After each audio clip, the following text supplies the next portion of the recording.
ყოფიერების საწყისი ჩვენ ესე გვწამს ქრისტიანებს, ჩვენ ეს ვიცით ჩვენი გამოცდილებით, ჩვენ ეს ვიცით გამოცხადებით, სამყაროს მიღმერი ცოცხალი ღმერთი არის, რომელიც არის ყოვლისშემძლე, მაგრამ გონიერი და თავისუფალი და პიროვნული არსება. და მან ადამიანი ასეთად შექმნა.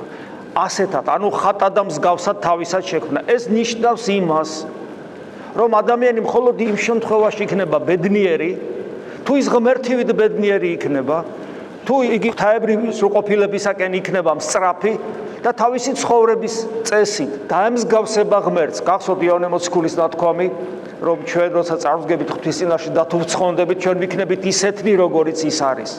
ანუ ქრისტესავით ვიქნებით, ქრისტეს მსგავსი ვიქნებით, ვისი ხატი და მსგავსი ჩვენ ვართ.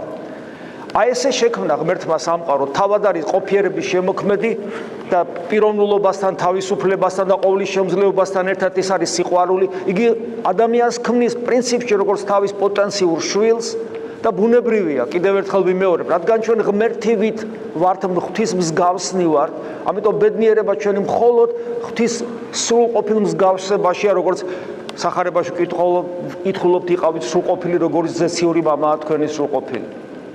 და როდესაც ადამიანი ღმერთს კარგავს, როცა ადამიანი თავის თავისუფლებას არასწორად იყენებს და ღმერთს სილდება, ეს ისტორია მეტაკლებად ვიცით წმინდა წერილს ვკითხულობ, მივიღეთ ის რაც მივიღეთ, ანუ ღმერთს დაცილებული გონიერი თავისუფალი არსება, რომელიც აი ამ ღირსებებს თავისუფლებას და გონიერებას არასწორად იყენებს, საწაიღოს არ იცის, დედამიწაზე დაბადებული პირველივე შვილი კაინი თავის ძმას კლავს და ერთადერთი შესაძლებლობა, რომ ადამიანი კვლავ დაუბრუნდეს თავის შესაძლებლობას იყოს ბედნიერი, არის იმ ვერტიკალისადმი მორჩილება, რომელსაც ღმერთი და მის ქვემოთ უკვე ადამიანი ქვია.